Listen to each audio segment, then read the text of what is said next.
church, love the Catholic Church. It's just the best place to be. From the studios of EWTN, this is Open Line.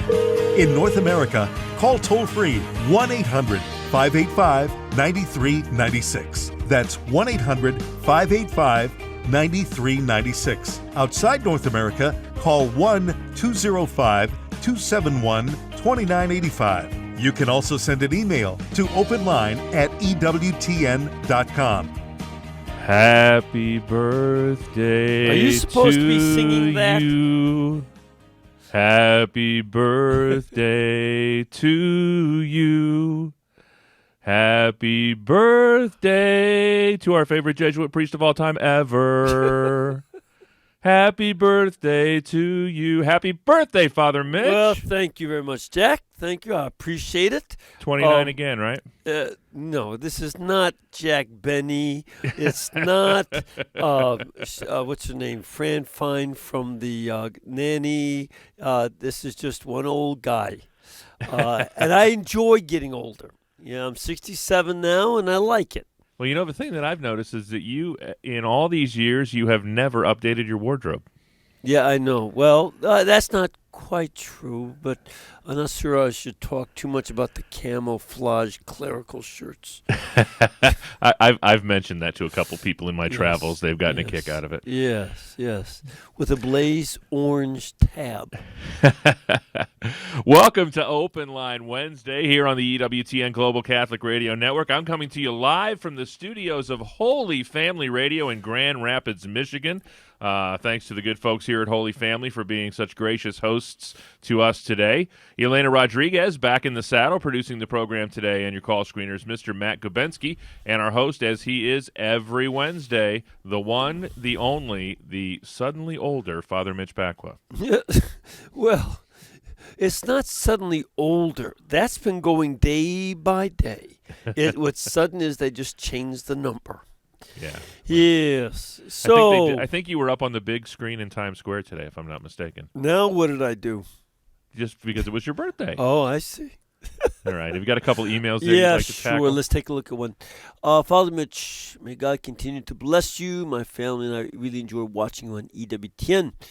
Could you explain to me the Church's stance on Masons? I have an acquaintance who is a Mason that knows I'm a devout Catholic. Whenever we discuss the Church, I get the feeling that he is not on board with the Church and its teachings.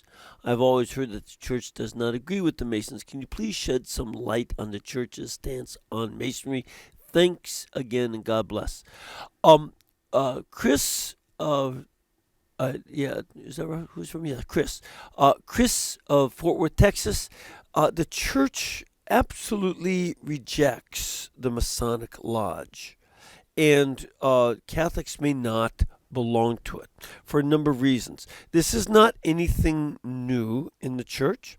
Rather, it is the Masonic Lodge started in the early 1700s, and the Church has came out with its first statement on it about 20 years later, as they found out, because it began in England about 1716 or so, and then by 1735, 36, the Pope at that time put it under automatic excommunication. You can't belong to it at all, and that has been repeated over the centuries, and including by Pope Leo XIII, and in the 80s. That way, the rejection was again there. One of the reasons is that the Masons take a blood oath. When they swear not to tell any of the secret doctrines of the Masonic Lodge, they drag their finger from one ear across their throat to the other ear, and then across their stomach in the shape of a cross, to show that if they were to reveal the secrets of their teachings, they would have their neck cut from ear to ear, and they would be disemboweled. And the Church does not allow us to take such a vain oath. Then you get into their doctrines. Their doctrines are also very false on the nature of God and the nature of Christ. So more than I want to go into at this point, and especially the Masonic Lodge of continental Europe, more than in England, the Masons were very anti-Catholic. So that's why we reject them, they reject us, and we go merrily along our way. And then here's another one. Good afternoon, Father Mitch. Love your show. Some unions support causes that are contradictory to the church, such as same-sex so-called marriage. They support Planned Parenthood, which still is being investigated for selling baby parts, things like that. In order to be employed in some organizations, we have to join the union and are forced to pay union dues, either full membership or the reduced rate. Either way, it seems corrupt to force one to pay for something that is morally reprehensible in what they support. There aren't many places in my area that are non-union shops. If you have an advice, you can speak to the blood money concept. I'm recently unemployed after 22 years at a very large non-profit humanitarian organization. My position was eliminated, and I was in management, not a member of the union. I find it daunting to start all over again, especially in my middle years of life. Thank you, Christine. Christine, yeah, that sounds like a very difficult situation that you are in. And, the reality of starting all over again after 22 years of work is not easy. However, in regard to union membership, this would be something where, first of all, I would hope that union members would put pressure on the leadership to focus on the rights of the workers. That's their task. And it is to follow what some politicians, I know what they're doing. They're following the support and ideas of some of the politicians. However, this is not good enough reason. It is very important that we don't follow what the politicians do, but rather what is right. It is right to support the rights of workers. It is wrong to support people who kill children and sell their body parts. Kill children through abortion and sell body parts of aborted babies. And if you have to join the union, go for the reduced membership. And if you can get a chance to move to a right-to-work state, such as we have here in Alabama, many other places, then you can also work without having to go through that kind of financing immorality. That's what we want to avoid. All right? I think we need to take a break, right? Yes, sir. 1-800-585-9396 is our toll-free number. Father Mitch is in the house answering your questions on Scripture, church teaching, and the like. 1-800-585-9396. Open line Wednesday with Father Mitch Pacwa.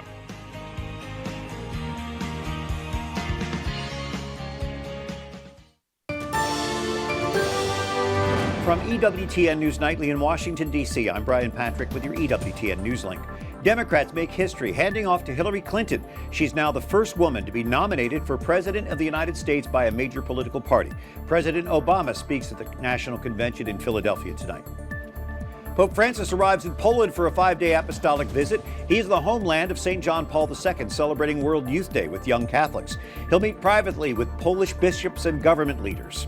Prosecutors drop remaining charges against Baltimore police officers in the death of Freddie Gray. Gray died a week after being critically injured in the back of a police van in April of 2015. A judge had already acquitted 3 of the 6 officers charged in the case. And President Ronald Reagan's attempted assassin walks free next month. John Hinckley Jr., now 61, was found not guilty by reason of insanity and spent the better part of the last 35 years in a Washington area mental hospital. Watch News Nightly tonight. Podcasts of Open Line are available within 24 hours of live broadcast. Go to EWTN.com and click on Multimedia. This is Bishop Paul Bradley of the Diocese of Kalamazoo, Michigan. Hi, this is Tim Staples from Catholic Answers Live. This is Father John Riccardo. Thanks for listening to the EWTN Global Catholic Radio Network. This is Open Line on the EWTN Global Catholic Radio Network. If you have a question or comment, call 1-800-585-9396. Outside North America, call 1-205-271-2985 or send an email to openline@ewtn.com. You know, I can't believe today has not been flagged on the liturgical calendar, because not only is it Father Mitch's birthday, but it's also Tom Price's birthday, who you hear every day on Call to Communion, the director of programming for EWTN Radio. Talk about a dynamic duo to share the same birthday. Yes, it is. And also it's Father Charles Connor's birthday today. Is that right? Yes, it is. Talk about the church in time. But just so everybody knows, Father Connor and Tom are both younger than I. Well, there you have it. All right, let's go to it. Are you ready for an email here or a phone call? We're going to head to the phones. Our leadoff hitter today will be Charlene in Metairie, Louisiana, listening to EWTN on Catholic Community Radio. Charlene, you're on with Father Mitch. Hi. Hi, what can we do for you? I was asking, according to the church, what is considered a valid marriage? If two people were married by justice of the peace, is their marriage valid? And also, if two Protestants get married in a Protestant church, if one was divorced and the other, it's their first marriage, is that marriage considered valid? Okay. Now, let's start with the first one, with justice of the peace. Who are these people getting married by justice of the peace? Are they Catholics? Well, they were not. I'm not sure if they were baptized as babies as Catholic. Mm-hmm. One may have been baptized as a Baptist, and one may have been baptized by, as a Catholic. Okay. If there's a Catholic involved, then it's called defect of form. Because for a Catholic marriage to be valid, it needs to have the church's recognition and such. But in the case of, say, two non-Catholics, a justice of the marriage by justice of the peace is perfectly valid, and so is the marriage of two Protestants by Protestant minister, perfectly valid. But in the case of one of them being previously married, this is not a breaking of Catholic law. This is a breaking of Christ's teaching. He's the one who said you cannot remarry after divorce. And that prohibition is not something that belongs to Catholic Christians, but to any Christian.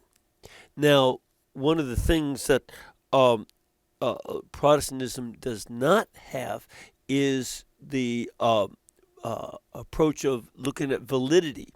They don't have some of the assumptions underlying the question of what is a valid marriage or not. So they can't go and do annulments. They probably would have a number. There are lots of cases for valid annulments of Protestants, but in the case that you just described, that marriage would be invalid due to the previous marriage, unless we could find that there was some reason for that person's first marriage to be invalid.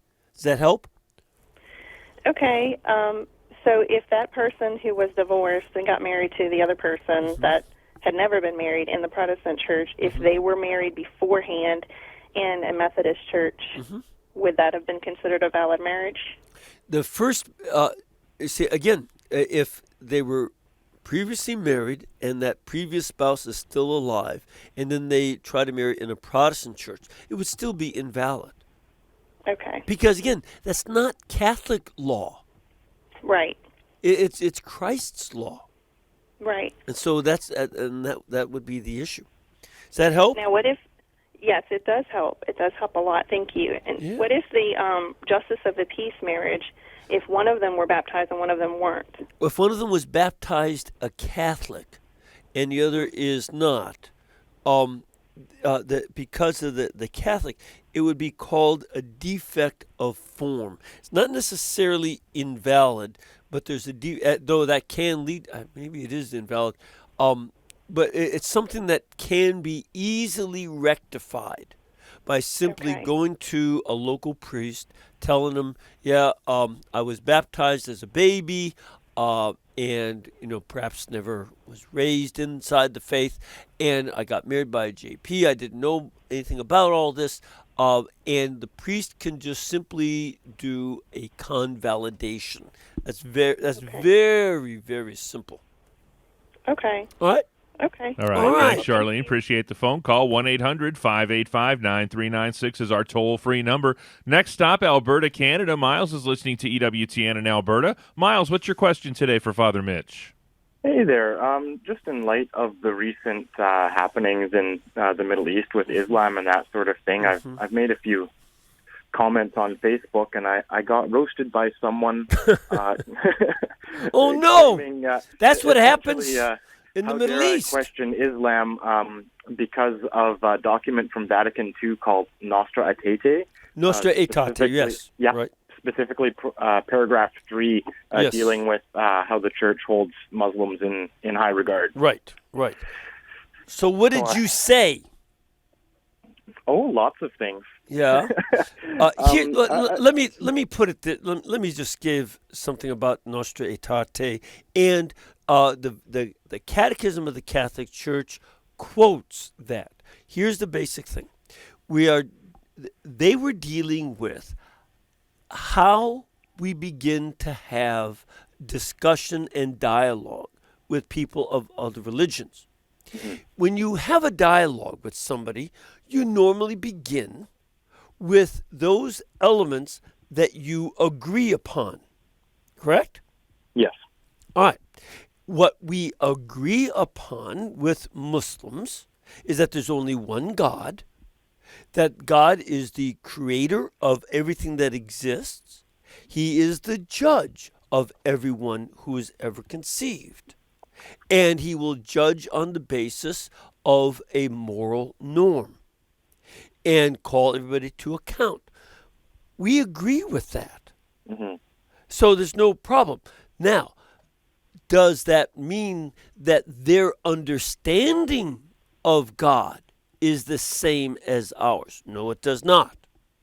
Their understanding of God's will is radically different from ours, and their understanding of Christ, even though they accept that Christ was born of a virgin, their understanding of Christ is very radically different from ours.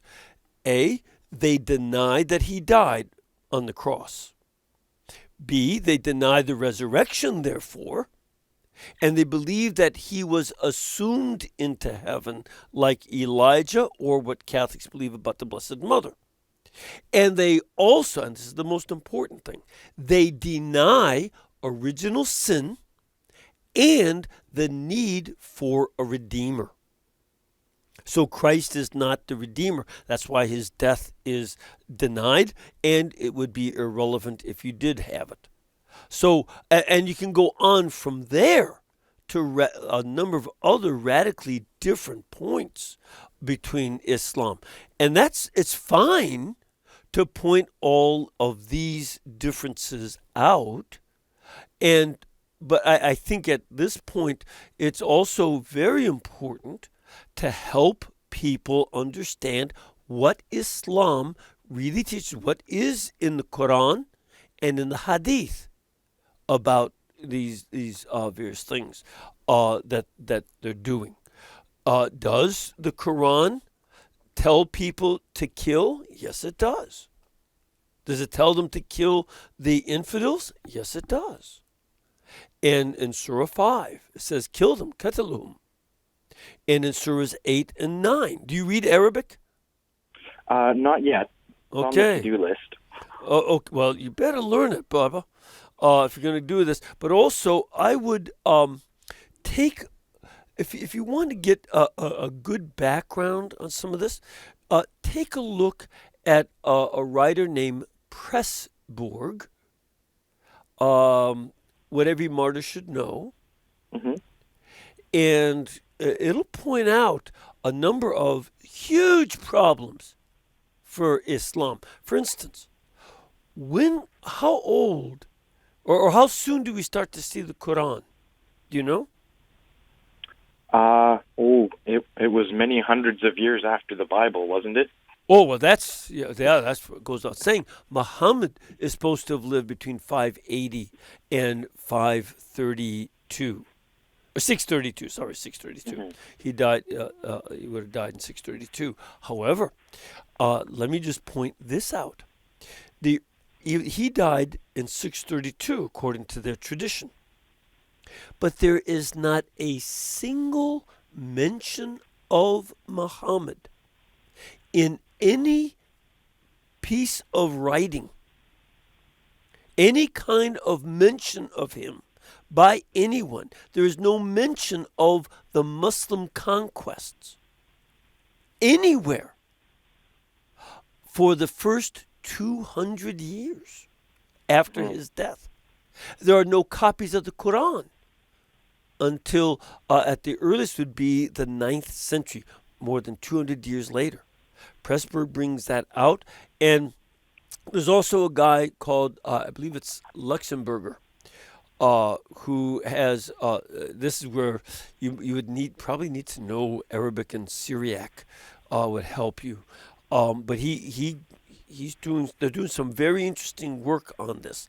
But a lot, what they're saying is there are a lot of misunderstandings of the Quran based on the inability of the people who were writing down the Quran a couple hundred years after Muhammad in understanding Syriac words. They didn't understand them. And there are lots of difficult. So you can take a look at some of that material as well. Does that help? Yeah, I've got another book called Not Peace But the Sword. Mm-hmm. Yeah, I've not read that one. I've seen it, but I've not read it. But I plan to read it, and I really wanted to clarify the context of that Vatican II document because the context is how do we have dialogue? You start with the points you have in common. Well, it's like we say in Catholic apologetics: if you take a text out of context, you get a pretext for error. That's right. Yeah. Yeah. All right. But do your homework. It's Islam is very important to study. It's very important to get the data correct, to be respectful, but also to be able to disagree when the Quran disagrees with Christ and the New Testament. As a matter of fact, just to give you a little clue, even the word they use for Jesus in the Quran is not the Arabic word for Jesus. Did you know that? Were you aware of that? Nope. The word that they use is Isa. The Arabic word for Jesus is Yasua. Yasua. And here's just another little point for you to maybe to get you off your duff and start studying some Arabic.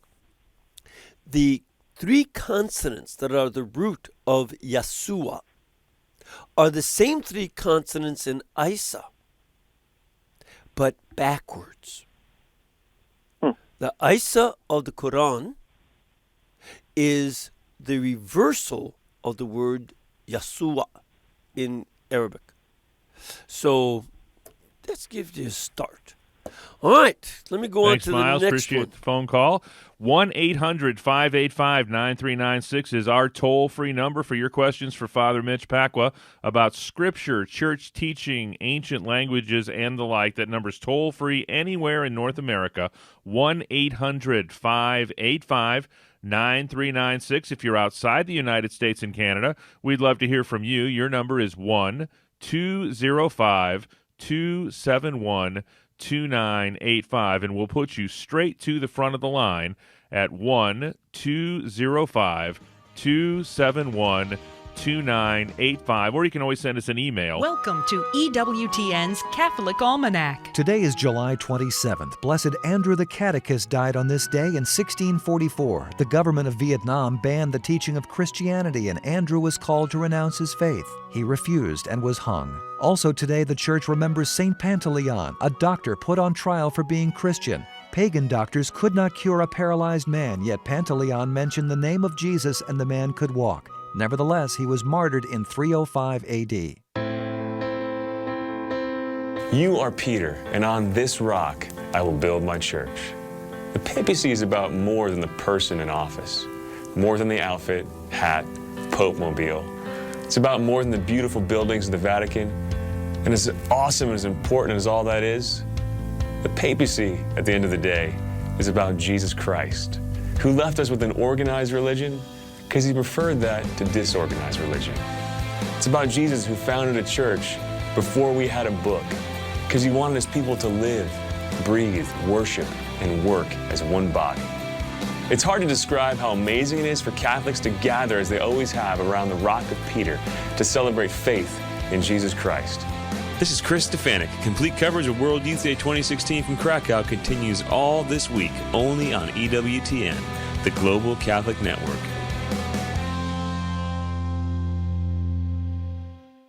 If you're currently an EWTN media missionary or just interested in becoming one, we've got some great news. EWTN Media Missionaries has a new and improved website, EWTNmissionaries.com, designed with you in mind. Our new site is loaded with great features and it's easy to navigate. There are so many different ways that you can help EWTN. Join us in sharing the eternal word with the world. Visit EWTNmissionaries.com today. This is Open Line on the EWTN Global Catholic Radio Network. If you have a question or comment, call 1-800-585-9396. Outside North America, call 1-205-271-2985 or send an email to openline@ewtn.com. It's Wednesday, all Father Mitch, all the time on EWTN. Father, who is on EWTN Live with you tonight?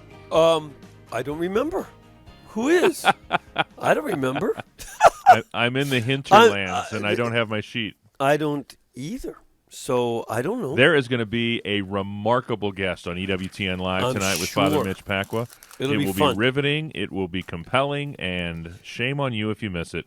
Be sure to tune in tonight, 8 Eastern on EWTN Radio and television. Right now, if you've got a question for Father Mitch, the number's 1-800-585-9396. That's the number Paula used in the Republic of Texas, listening on EWTN.com. Paula, you're on with Father Mitch. Hi. Hi, what part of Texas? All of y'all. Thanks. What part of Texas you in? Santa Ana, between Abilene and Brownwood. All right. Good to have you. Right in the center of Texas. Yes, actually. ma'am. Yes, ma'am. So what can we do for you today? All right, sir. I was listening to EWTN last night, and they were saying about how that priest got killed, and Brian Patrick was saying, is this a direct attack on the church? And I was just wondering if you thought this was considered a direct attack on the church. But my thing, too, is kind of a comment. I was thinking, doesn't this make the church stronger? Don't we always have saints and martyrs that have been dying all these years since Christ?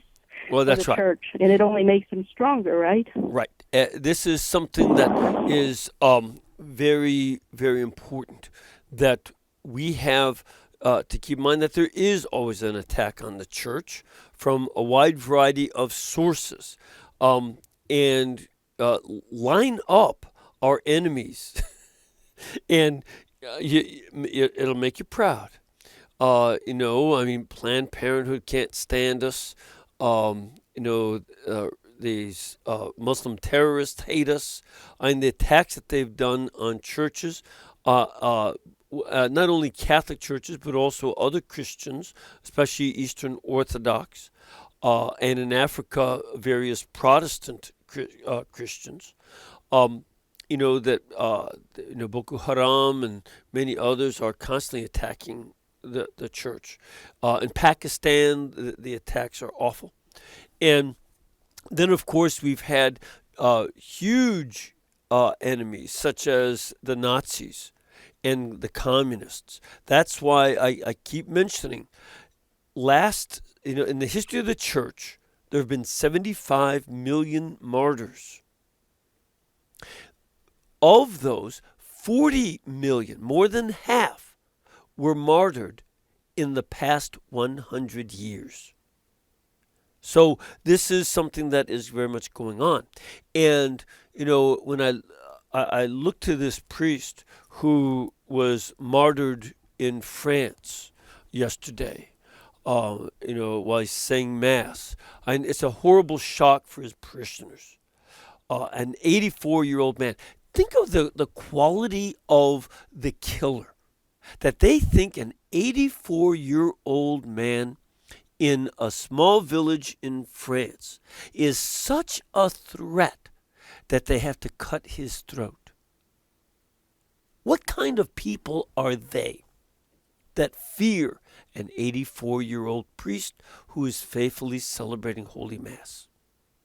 And this is something that we need to keep in mind in regard to our various enemies, whoever they might be. I mean, look at the Little Sisters of the Poor. How many millions of dollars did our federal government spend going after these nuns who take care of elderly poor people, destitute poor people, to make them commit a mortal sin of abortion and birth control? Think of the money that our tax money that's going to sue nuns taking care of the destitute elderly. And so, we've got enemies of all kinds. And that is not going to change. What we must do is, first of all, sing praise to God with all the martyrs, including this French priest. And as horrible as it is, we triumph in his martyrdom and the martyrdom of so many other Christians in Africa, the Middle East, and Asia, and other places.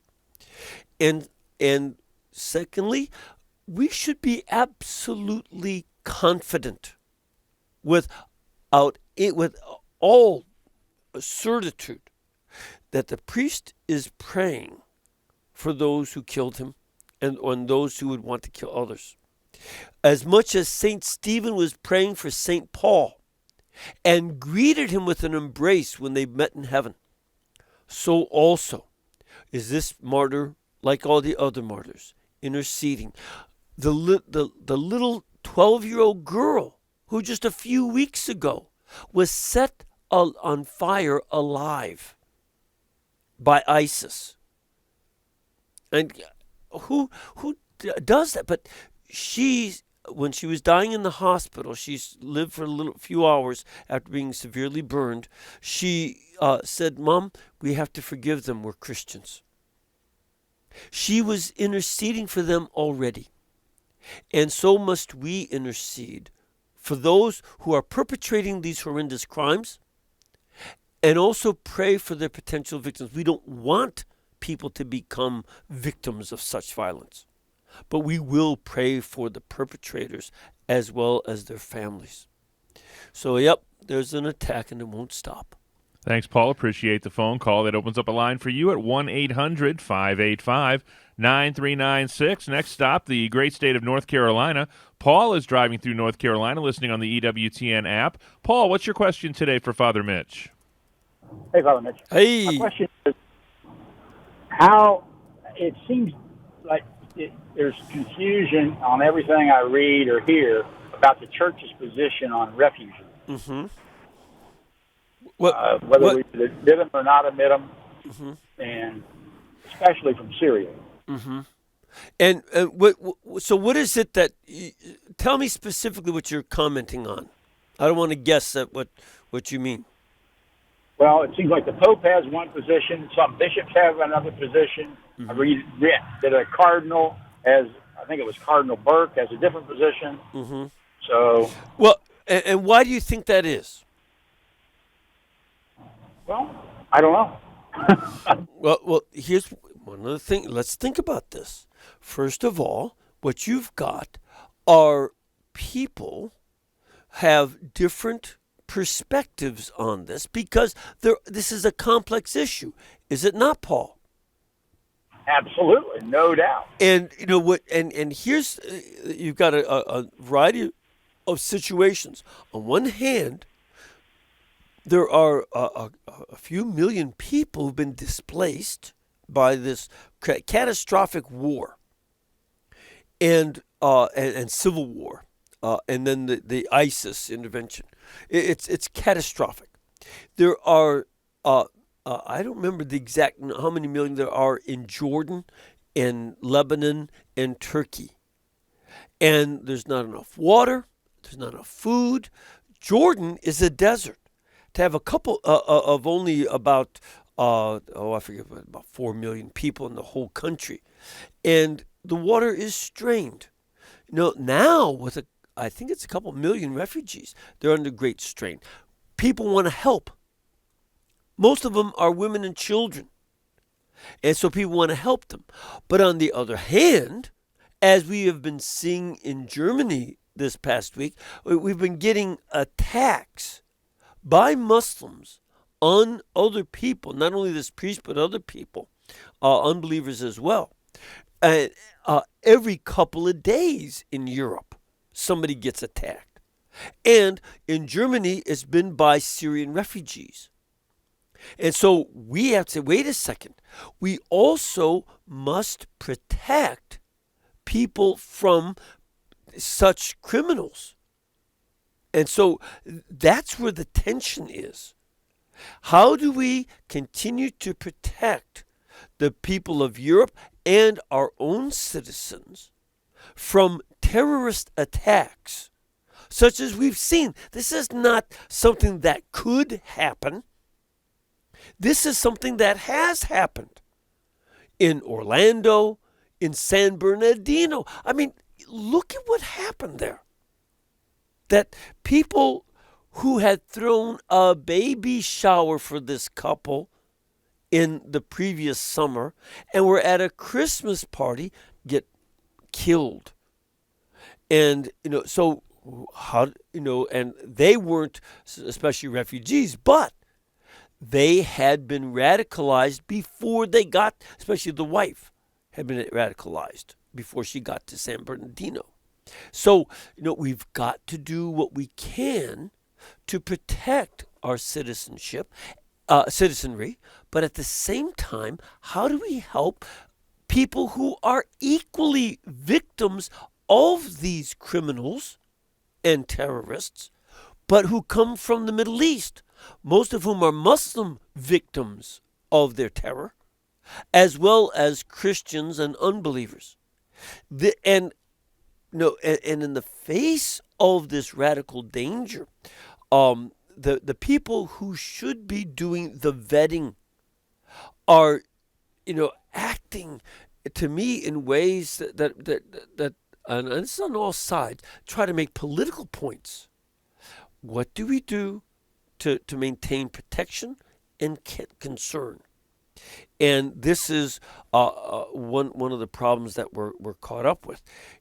At this point, we have to find a way to do both. My own preference would be, is it possible for us to, as the international community and as the church is already doing tremendous amounts in the refugee camps, especially in Jordan and Lebanon. And, is there something that we can do to help them closer to their homes? But even then, that's a horrible situation. Of course, the Pope and others want to have hospitality shown to the refugee. But there also needs to be a way to, because it's chaotic. Look at the chaos of people just piling in boats, drowning, and then if they do make it, going to Greece and the Greek islands and getting into the European Union. It's chaos. Like at our own border. The border is chaos. And I talked to border guards about this, and I have in the past. That's not something I go by news media or politicians' reports. Friends of mine who are border guards tell me it's chaos, and that women are being sold into sex slavery for being brought illegally over here. And, it's a mess. What can we do to have the more order brought in? That's one of the roles of government, to bring order so that proper help can be given and protection from the bad guys. Those are the values that we have to, and you have folks inside the church who are seeing these two sides. All of us have to see both sides and respond to what can we do to keep protection from terrorists and criminals, as well as help those who are horribly in need. It's a terribly desperate situation in the Middle East, and that's the balance we have to strike. Does that make sense? Makes good sense.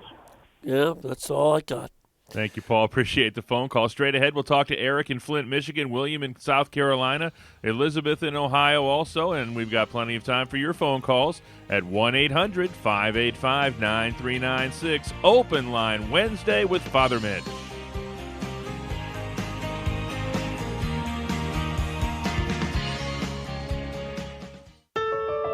In this election, we get to focus on the policy issues that are important to Catholics. The problem with this election is that you don't know what's going to happen next. If you want talking heads yelling and screaming, you're at the wrong network. At EWTN, we are covering issues in depth. Daily convention updates and commentary from a Catholic perspective on EWTN TV. EWTN. Live truth. Live Catholic. Tomorrow on Open Line, Father Larry Richards takes all your calls on evangelization, 3 p.m. Eastern on EWTN Radio. Why did millions of people tune in each week to listen to Mother Angelica on her live television program? Because she had the answers. Whatever the question, problem, or heartbreaking sorrow, guided by the Holy Spirit and directed by the teachings of the Church, Mother Angelica had straightforward solutions to life's puzzling problems. Mother Angelica's Answers, Not Promises, a profoundly practical, humorous, and common sense collection. Available now at EWTNRC.com. This is Open Line on the EWTN Global Catholic Radio Network. If you have a question or comment, call 1-800-585-9396. Outside North America, call 1-205-271-2985 or send an email to openline@ewtn.com. I know why you didn't remember who's going to be on the show tonight. Why? It's the monks and their beer. Oh!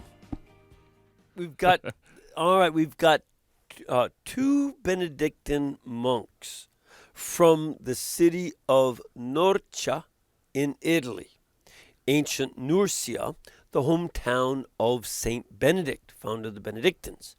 And Napoleon Bonaparte had shut that monastery down back in the early 1800s. They brought it back. And most of them are Americans. And so it's now thriving. But, as we'll talk about, monks have Benedictine monks have as their motto, ora et labora, pray and work. What do they do for their work? I mean, they pray a lot, but for their work, they make beer. And see, look, she's laughing in there. But I want to just keep in mind that it was the Benedictine monks of the early Middle Ages, who came up with what we now call beer. Earlier beer had been much more sweet. It was more like a Chablis wine or some sweeter white wine. It was the Benedictine monks who added hops to give it that little bitter quality, depending on how much hops you put in there and the grains. And as a result, they saved Europe because the water was so badly polluted by the barbarians who destroyed the water system that beer made the water drinkable. So, and that's why there are 9 patron saints for making beer. Baptists will never have that many. And All then right. again, that's tonight at 8 Eastern on EWTN television and radio. Back to the phones we go. Eric is in Flint, Michigan, listening on EWTN.com. Eric, what's your question today for Father Mitch? Hi, Father Mitch. Happy birthday to you. Thank you, sir. I appreciate it. You're welcome. Quick question about the presentation, specifically something that Simeon said to the Blessed Mother. He told her, he said, a sword will pierce your soul. And I'm assuming that's maybe the sorrows that she was going to go through the rest of her life. But what I really want to understand is the part where he said, so that the thoughts of many hearts may be revealed. I want to know whose thoughts are they revealed to her or to the Lord, and why? What do you mean by that? Yeah, this is one of the very important lines. If you notice in your translation, you might have a dash or parentheses or some other mark to separate that phrase off so that the inner thoughts of many might be revealed. Did you notice that? No, I didn't. Good. And I like your translation better already, because none of that punctuation exists in any of the Greek manuscripts. It is the sword will pierce her heart so that the thoughts of many might be revealed. Okay? Now, given that, she will undergo suffering so that the thoughts of many other people might be made revealed, made known. And I don't know, do you know any wise old people? Sure, some of my church grandparents. Right.